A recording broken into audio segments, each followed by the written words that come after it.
श्रीमद् भगवद गीता अध्याय 4 श्लोक संख्या 40 नंबर। अज्ञ च अश्रद्धधानस्य संशयात्मा विनश्यति नायं लोकोऽस्ति न परो न सुखम संशयात्मन। हे अर्जुन, जो अज्ञानी तथा श्रद्धा विहीन व्यक्ति शास्त्रों में संदेह करते हैं वे भगवत भावनामृत नहीं प्राप्त करते अपितु नीचे गिर जाते हैं। संशय आत्मा के लिए न तो इस लोक में न परलोक में कोई सुख है। हरे कृष्णा कृष्णा कृष्णा हरे हरे, हरे राम राम राम हरे हरे।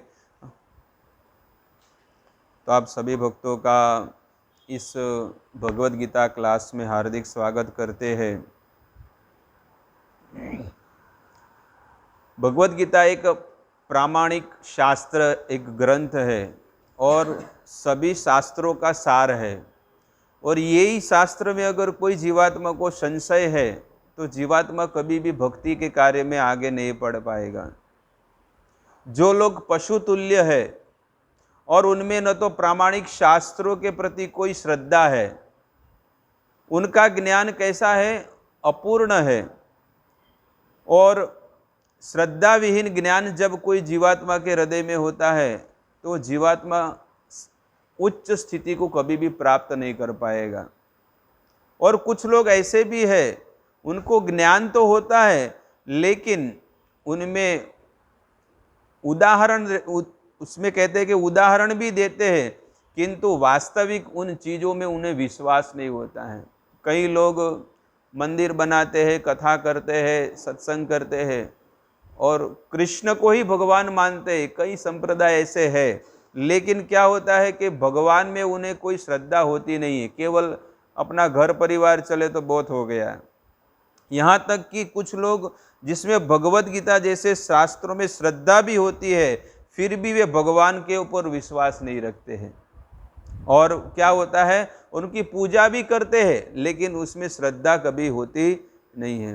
और ऐसे अज्ञानी जीवात्मा क्या होते हैं, वो भक्ति के कार्य में भले वो भक्ति के कार्य करते हो लेकिन नीचे गिर जाते हैं। इसलिए मनुष्य को चाहिए कि परंपरागत अनुसार गुरु शिष्य परंपरा में दीक्षा शिक्षा लेकर उसे ज्ञान प्राप्त करना चाहिए और जो ज्ञान उसे मिले वो ज्ञान उसे बांटना चाहिए। जब तक हम कोई भी कार्य में बिजी न हो, एंगेज न हो, तब तक हम आगे नहीं बढ़ सकते हैं। तब तक हम भक्ति में आगे कभी भी नहीं बढ़ सकते। इसलिए भक्ति के कार्य में अगर एंगेज रहना है, जो व्यक्ति एंगेज रहता है वो जीवन में दिन प्रतिदिन आगे बढ़ता रहेगा, उसे प्रति पदम पूर्ण अमृत आस्वादन कर पाएगा। तो आज हम जानेंगे, इस श्लोक को पूरा विस्तार से हम जानेंगे। अज्ञच श्रद्धदानस्य संशयात्मा विनश्यति। ये श्लोक की जो ये लाइन है बहुत ही महत्वपूर्ण है। कहते हैं जो पुरुष विवेक और जागृत जिसमें नहीं जागृत नहीं होता है, जिसको विवेक जागृत नहीं होता है, और कभी कभी क्या होता है विवेक तो होता है लेकिन उस कार्य में आगे नहीं बढ़ता है, तो वो क्या होता है, वो अश्रद्धा, उसमें श्रद्धा नहीं होती है और उसके कारण क्या होता है कि वो उस कार्य में आगे बढ़ नहीं पाता है।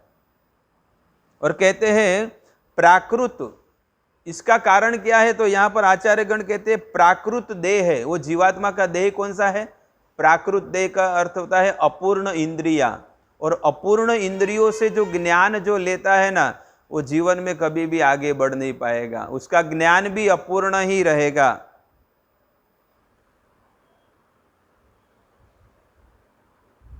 और भक्ति के कार्य में क्या होगा, उसका पतन होता रहेगा। और संशय युक्त पुरुष जो भी कोई भी कार्य में संशय रखेगा वो निश्चित ही वो भक्ति के कार्य में नीचे गिरता रहेगा। और यहाँ पर कहते हैं अशिक्षित, दूसरा एक शब्द है महत्वपूर्ण। अशिक्षित का अर्थ होता है जो कभी भी ज्ञान लेता ही नहीं है। हाँ, पूरा सार हो गया, चलो प्रभु का नाम ही लेना है तो मुझे भगवान की कथा क्या सुनना है, तो ऐसा व्यक्ति भी जीवन में भक्ति में गिर जाएगा।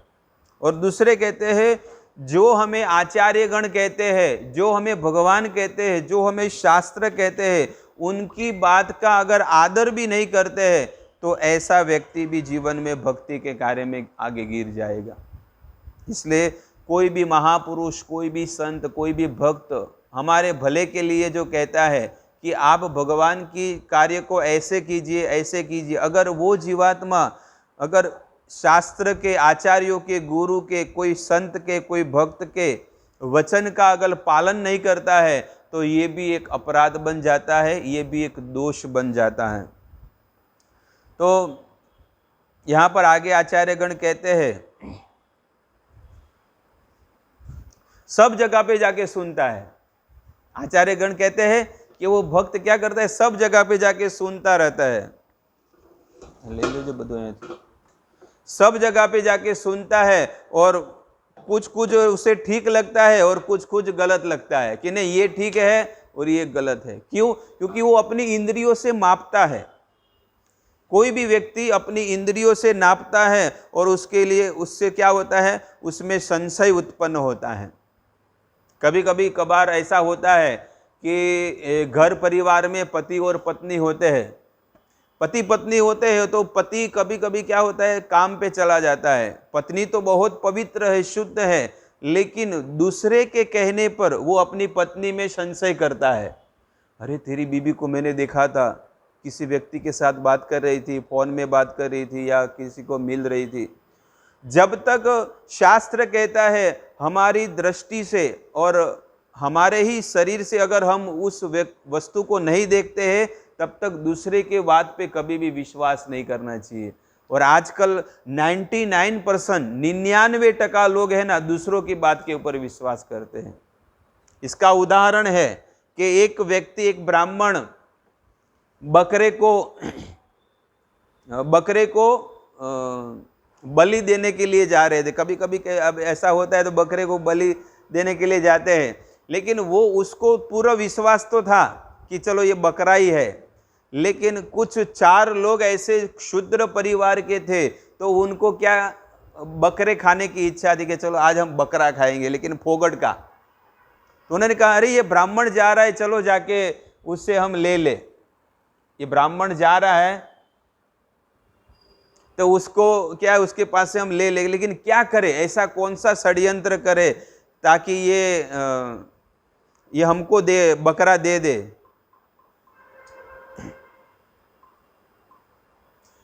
तब उन्होंने सोचा एक काम करो, आप 1 किलोमीटर आगे खड़ा रहो, तुम 1 किलोमीटर आगे खड़ा रहो और मैं उसको बताऊंगा कि ये बकरा नहीं है, ये तो कुत्ता है।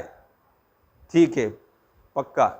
और जाके गए तो वहां पर उन्होंने देखा कि एक ब्राह्मण आ रहा है, तो रास्ते में झाड़ के नीचे खड़े रहे। अरे महात्मा जी, अरे ब्राह्मण जी, आप क्या कर रहे हो? आप इतने शुद्ध और पवित्र ब्राह्मण हो, 2 टाइम स्नान करते हो और एक कुत्ता को टांग के ले जा रहे हो। ब्राह्मण ने देखा, अरे ये कुत्ता है?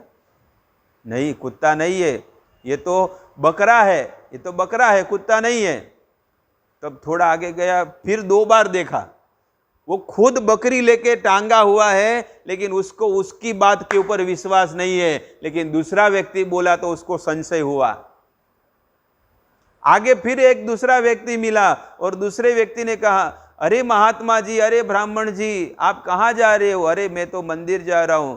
लेकिन ये मंदिर जा रहे हो, लेकिन ये कुत्ता टांग के क्यों जा रहे हो? कुत्ता टांग के क्यों जा रहे हो? तो वो ब्राह्मण देवता सोचने लगे, अरे कुत्ता नहीं है, ये तो बकरा है। फिर से देखने लगा, फिर वो उतार के देखने लगा। वो रास्ते में खुद अकेला था ना, तो कोई देख नहीं रहा है ना, जाके देखा, अरे उसके कान है, बकरी जैसे लग रहे हैं, बकरी है, कुत्ता कहाँ है? उसका मुंह भी बरोबर है, लेकिन सेम टू सेम बकरी और कुत्ता एक ही लगता है, लेकिन थोड़ा बहुत फर्क लगता है। नक्की ये शायद मुझे ऐसा लग रहा है कि ये है ना कुत्ता लग रहा है ऐसा, लेकिन क्या मालूम अभी। चलो फिर भी टांग के ले जा रहा हूं। फिर से टांग के ले गए और तीसरा व्यक्ति आया और तीसरे व्यक्ति ने कहा, अरे ब्राह्मण देवता, आप कहाँ जा रहे हो? अरे मैं मंदिर जा रहा हूं। अरे आप तो इतने पवित्र ब्राह्मण हैं, लेकिन ये कुत्ता टांग के क्यों जा रहे हो? अरे ये बकरी है, कुत्ता नहीं है। अरे भाई, मानो ना मानो, आपको भ्रम हो गया है, ये कुत्ता है। तो वो जाके है ना आगे गया और वो बकरी को छोड़ दिया। बकरी को छोड़ के वो खुद गया और जाके नदी में जाके नहाया, घर पे जाके 2 बाल्टी स्नान किया और ओम पवित्र पवित्र वा सर्वागस्तागतोपि वा यः स्मरेत् पुंडरीकाक्षा स बाह्य अंतर शुचिः, ऐसा मंत्र बोलने लगा। अरे बाद आज तो मुझे नहाना पड़ेगा, पवित्र होना पड़ेगा। और वो लोग क्या है, बकरी को टांग के लेके गए और यहाँ पर ब्राह्मण देवता को क्या हुआ? संशय। तो ये जो कथा है ना, ये संशय के ऊपर बहुत फिट होती, इसलिए मैंने आपको कहा। और दूसरी चीज, कभी भी हमेशा अपने ऊपर पूर्ण विश्वास होना चाहिए। कभी कभी क्या होता है, हमको पूर्ण विश्वास होता है कि यहां पर ये चीज पड़ी है, लेकिन कोई कहेगा अरे ये चीज तो उसने ले लिया, हमारे सामने है, लेकिन फिर भी हमको संशय हो जाता है कि शायद दूसरे का चीज है और मेरा चीज किसी ने ले लिया है। तो दूसरे की बात के ऊपर हमको पूर्ण विश्वास होता है, लेकिन शास्त्र के ऊपर, गुरु के ऊपर, आचार्य के ऊपर कभी विश्वास नहीं होता है। इसका एक और उदाहरण संशय के ऊपर बताते हैं कि एक व्यक्ति को बिजनेस चालू करना था, बिजनेस, फैक्ट्री का बिजनेस चालू करना था। तो वहां पर उसने देखा कि चलो एक ब्राह्मण को बोल देते हैं, कोई ब्राह्मण को बोलेंगे कि अच्छा मुहूर्त निकालो, मुझे मुहूर्त निकाल करना है। तब जाके ब्राह्मण देवता को कहा, तो ब्राह्मण देवता ने कहा अभी समय ठीक नहीं है, एक काम करो 2 महीने के बाद बहुत अच्छा मुहूर्त है, अभी समय अच्छा नहीं है। तो जाके ब्राह्मण देवता जैसे ही चले गए तो उन्होंने कहा कि ये तो मेरे के ऊपर क्या है, जल रहा है, लेकिन मैं तो कल ही मुहूर्त करूंगा। कभी कभी होता है ना कि ये लोग सब जलने वाले जलते रहेंगे, ले तो मैं तो कल ही करूंगा। लेकिन जैसे ही कल सुबह जाके वो है ना अपने फैक्ट्री का मुहूर्त करने जा ही रहा था, रास्ते में जैसे घर से निकला तो एक क्या बोलते, गधा भौंकने लगा। गधा लंबा मुंह करके भौंकने लगा।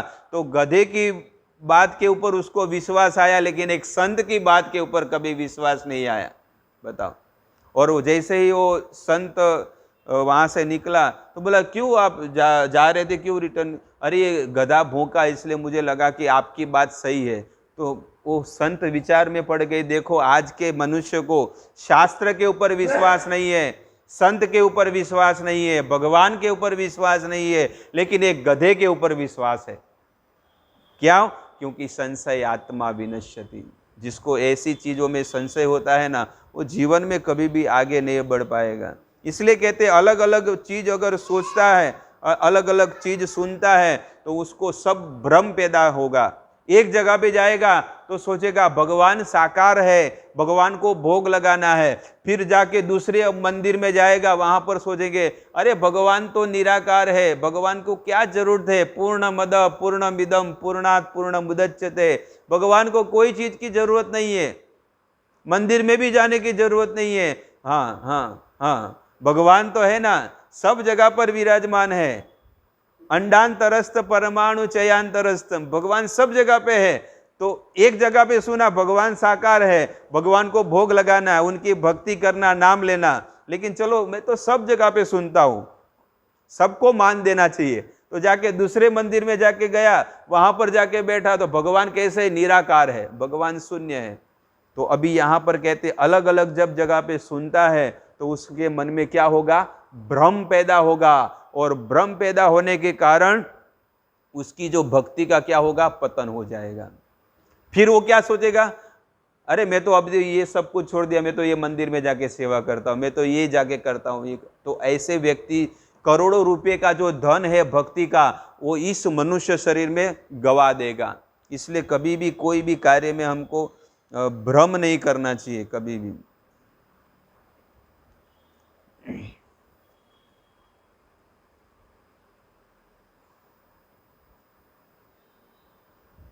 इसलिए कभी भी हमें प्रामाणिक शास्त्र पढ़ने चाहिए। यहाँ पर आचार्यगण कहते हैं कि प्रामाणिक शास्त्र जब हम पढ़ेंगे न तो कभी भी संशय नहीं होगा।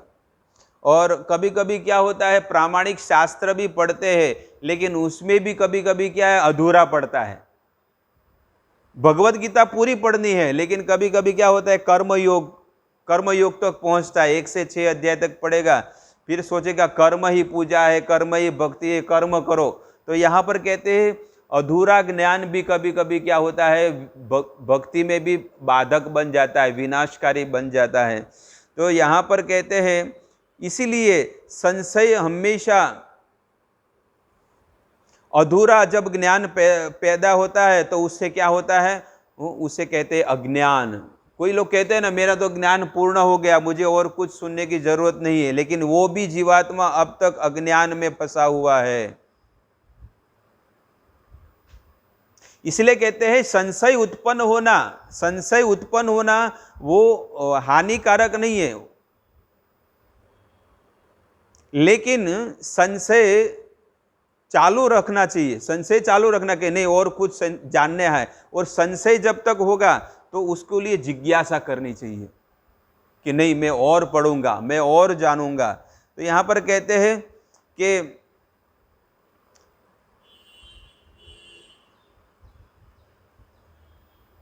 उसको मन में है ना, मन में हमेशा अधूरापन होना चाहिए कि नहीं ये ज्ञान जो मैं ले रहा हूं ये ज्ञान पूरा नहीं है, लेकिन पूरा ज्ञान अगर मुझे प्राप्त करना होगा तो मुझे पूरी पूरी चीज जाननी होगी। जब तक भगवान को पूर्ण रूप से नहीं जान पाएंगे ना तब तक भगवान की प्राप्ति नहीं हो पाएगी। इसलिए भगवान भगवत गीता में कहते हैं जन्म कर्मच्च मे दिव्यम, 4 अध्याय का 9 नंबर श्लोक में, हे अर्जुन जन्म कर्मच्च मे दिव्यम एवं यो वेति तत्वतः, जो मेरे इस शास्त्रों के वेदों के ज्ञान को तत्व से जानता है, तक्त्वा देह पुनर्जन्म नय इति मामेति सो अर्जुन, ये शरीर त्यागने के बाद डायरेक्ट को मेरे भगवत धाम को प्राप्त होता है।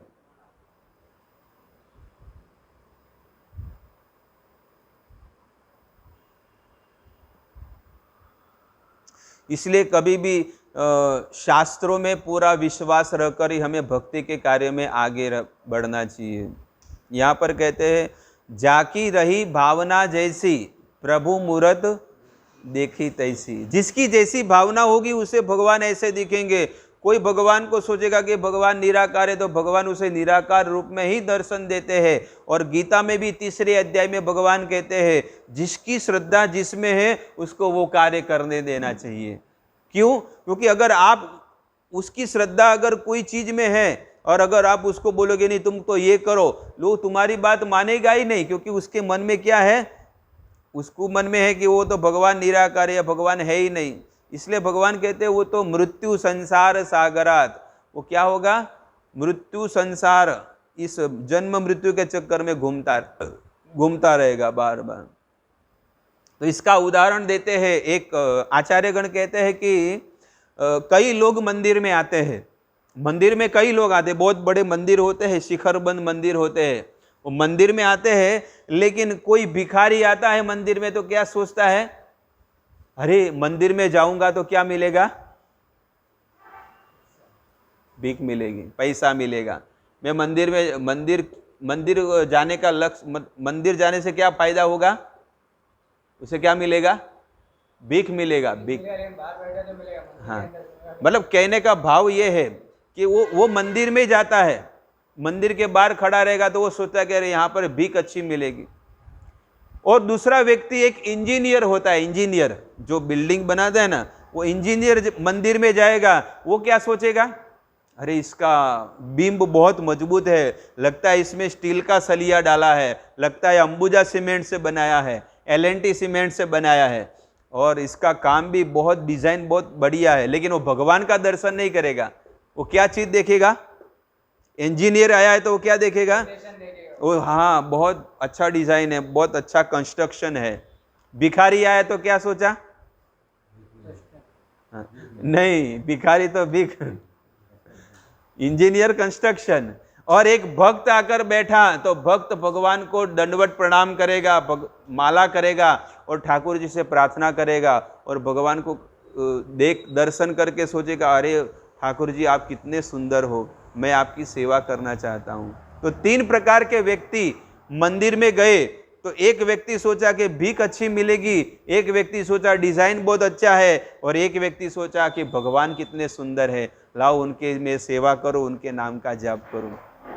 तो यहाँ पर अधूरा ज्ञान है ना, अधूरा ज्ञान भी कभी कभी पतन का कारण हो जाता है। इसलिए पूर्ण ज्ञान होना चाहिए कि मंदिर क्या चीज के लिए है। मंदिर दर्शन करने के लिए, मंदिर भगवान की भक्ति करने के लिए। लेकिन इंजीनियर को पूरा ज्ञान नहीं था, इसलिए वो तो केवल डिजाइन देखकर चला गया। भिखारी को भी पूरा ज्ञान नहीं था कि मैं भक्ति करूंगा तो मुझे सब कुछ मिल जाएगा। लेकिन ऐसा ही ज्ञान इस संसार में सभी लोगों को है।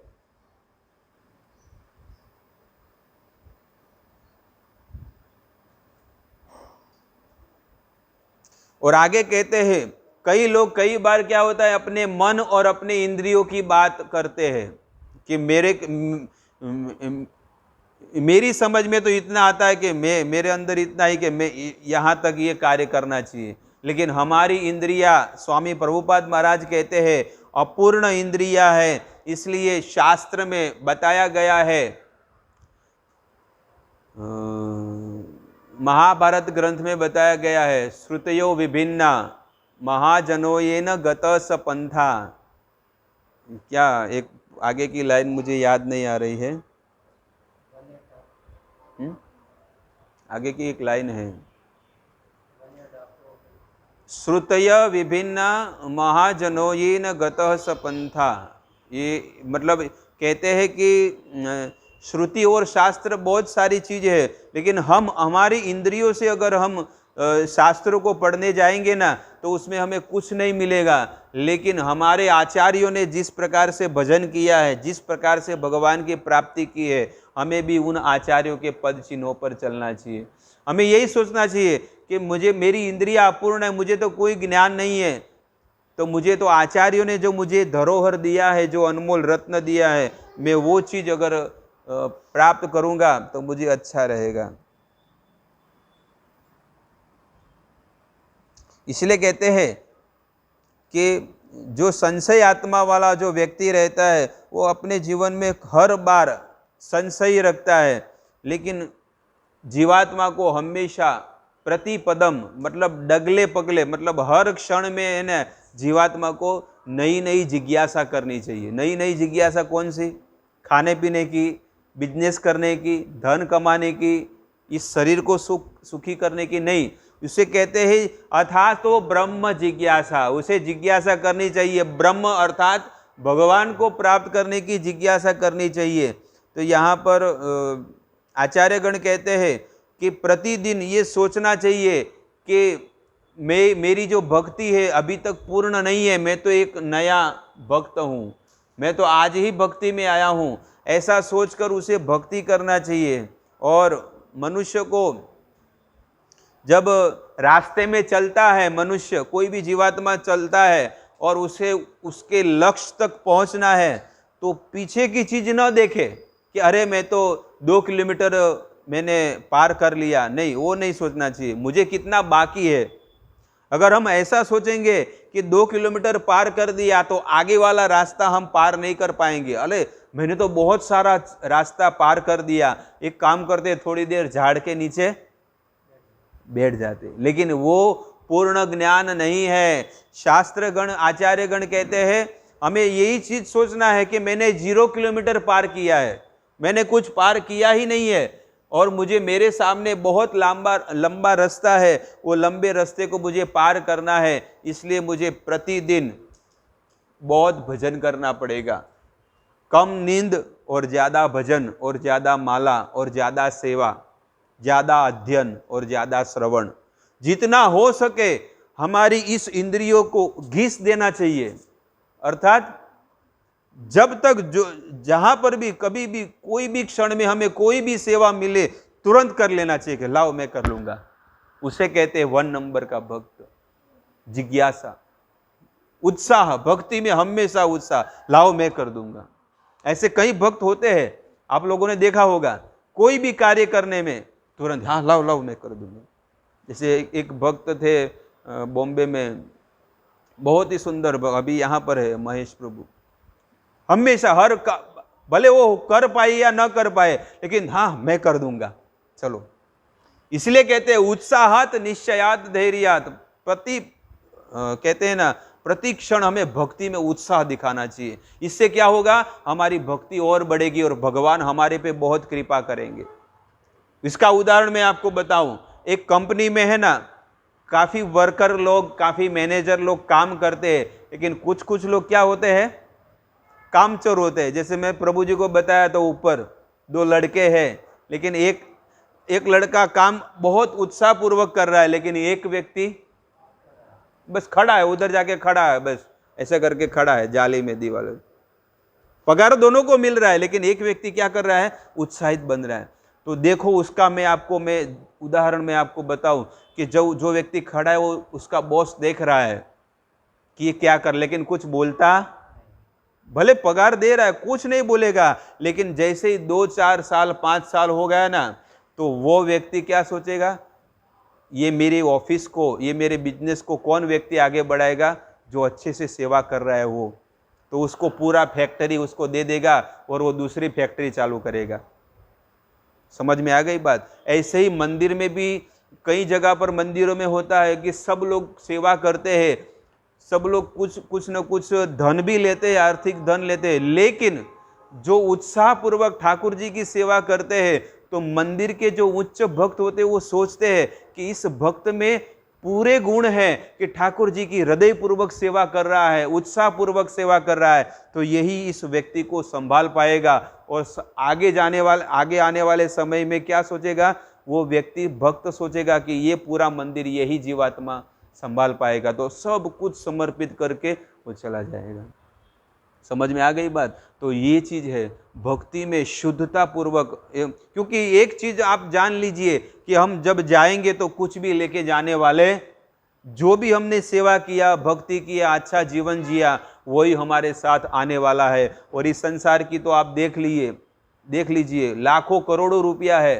वो इतना बड़ा एक्टर था तो भी मर गए, इतनी बड़ी हीरोइन कितनी बड़ी बड़ी थी, सब लोग मर गए, बड़े बड़े हीरो मर गए, बड़े बड़े विलन मर गए, बड़े बड़े शेयर मार्केट वाले मर गए, बड़े बड़े बिजनेसमैन मर गए।